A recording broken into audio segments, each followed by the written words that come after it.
Chapter 6. Inside the last house lit.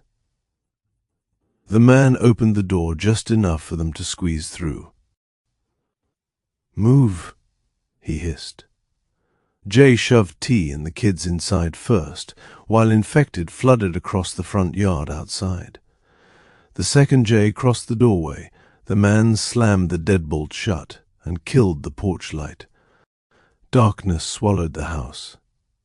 Only a faint yellow glow from battery lanterns somewhere deeper inside lit the hallway. Everybody stood there breathing hard. Rain hammered the roof. Outside, coughing Infected slammed into the porch railing while wet choking noises drifted through the storm. The man holding the door looked nearly 60. Grey beard, sunken eyes, a revolver trembling slightly in his hand. But what scared Jay most? The silence inside the house. No television, no conversation, no movement, just breathing. Then Deuce whispered, "There's more people in here." The old man slowly looked at him. Smart kid. Jay tightened his grip on the Glock. "You alone?" The old man ignored the question. "You brought a lot of them with you. Didn't have much choice." The man stared toward the front windows while Infected moved through the rain outside. "They usually pass this street during storms," he muttered quietly. "Not tonight, though." Another violent impact hit somewhere outside the house. Maddie flinched instantly. The old man finally stepped aside. "Get away from the windows." The house smelled stale and damp, like nobody opened the doors anymore. Flashlights and battery lanterns cast long shadows through the hallway. Jay noticed furniture shoved against nearly every window downstairs. Not messy barricades either. Careful, planned. Whoever lived here knew what they were doing. T quietly moved the girls toward the living room, while Jay stayed near the front door. Then he saw them. 3 more people sitting silently in the dining room. A woman in her 30s. And a little girl asleep underneath blankets, all staring at Jay's family like strangers climbing out of graves. Nobody smiled. Nobody relaxed. The old man finally spoke again. "My name's Walter." Jay nodded once. "Jay." Walter pointed toward the hallway. "You can stay tonight. Storm's too bad to move in."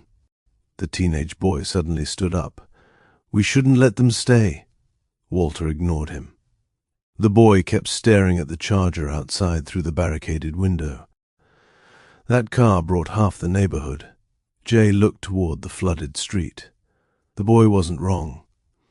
Dark figures still moved through the rain outside. Listening, watching. Then suddenly, a loud crash echoed upstairs. Everybody froze.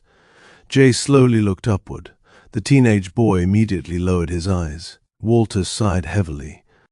"Don't worry about that." Jay's stomach tightened. "What's upstairs?" Walter didn't answer right away. Another noise echoed overhead, dragging footsteps, then coughing. Wet. Deep.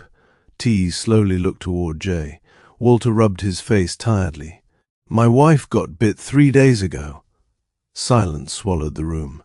The little girl in the dining room started quietly crying. "We can't leave her up there," she whispered. The teenage boy snapped immediately. "She's already gone." Walter turned sharply. "She's still your mother." Another hard thud came from upstairs. Something hit the bedroom wall hard enough to shake the ceiling fan slightly. Mel started crying quietly against T's shoulder. Jay looked toward the staircase. "You keeping an Infected upstairs?" Walter's eyes darkened. "You got children?" Jay said nothing. Walter nodded slowly. "Then you understand." Nobody spoke after that. Rain pounded the house harder outside. The Infected still wandered through the flooded street, making horrible drowning sounds while lightning flashed through the barricaded windows. Deuce suddenly stepped closer to Jay. "Dad, what?" The boy stared toward the ceiling. "She's not the only one up there."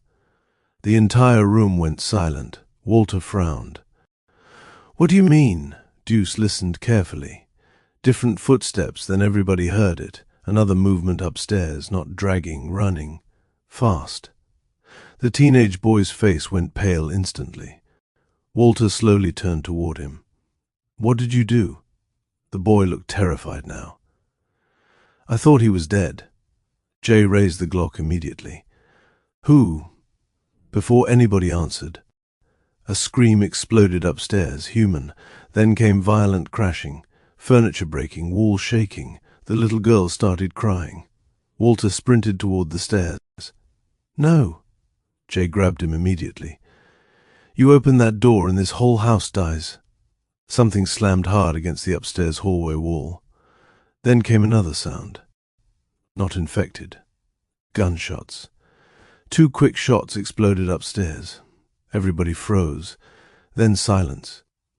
Walter stared upward, breathing hard. And somewhere in the darkness above them, something slowly started dragging itself across the floor.